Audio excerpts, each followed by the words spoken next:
Hi friends, ரொம்பவே டேஸ்டியான half KG chicken biryani எப்படி பண்ணலாம் அப்படிங்கிறத பார்க்கலாம். நான் சொல்கிற மெத்தடில் ட்ரை பண்ணி பாருங்கள், சூப்பராக வரும்.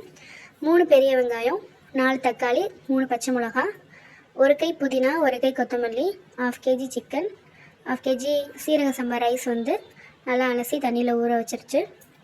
ஒரு 50 கிராம் நெய் ஊற்றணும்.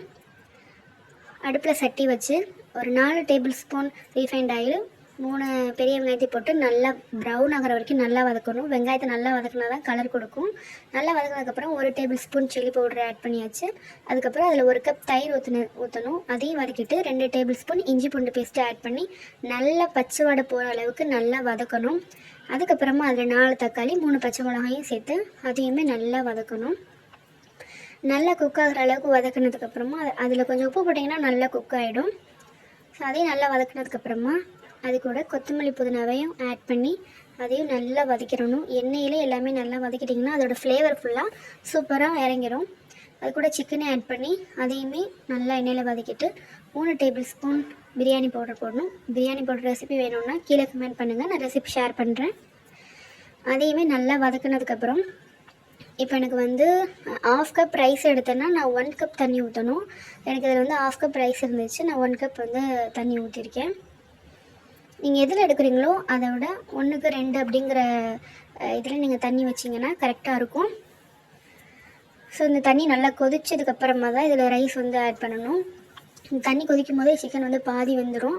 ஸோ சிக்கன் தனியாக வேகணும் அப்படிங்கிற அவசியம்லாம் கிடையாது. தண்ணி கொதிச்சோடனே நீங்கள் ரைஸை இதில் ஆட் பண்ணிடலாம். ரைஸ் ஆட் பண்ணிட்டு நல்லா மிக்ஸ் பண்ணி விட்ருங்க. நல்லா மிக்ஸ் பண்ணணும். மசாலா ஃபுல்லாக எல்லாமே அந்த சைடு ஃபுல்லாக போகணும்.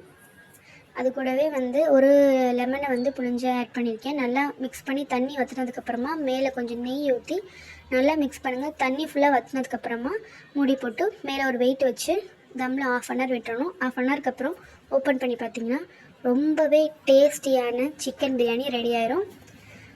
ஸோ பாருங்கள், அடி பிடிக்கலை, நல்லா உதிரி உதிரியாக குலையாமல் சூப்பரான இதில் இருக்குது. இதை பார்க்கும்போதே சாப்பிட்ணும் அப்படிங்கிற மாதிரி இருக்குது. அவ்வளோ சூப்பராக இருந்துச்சு.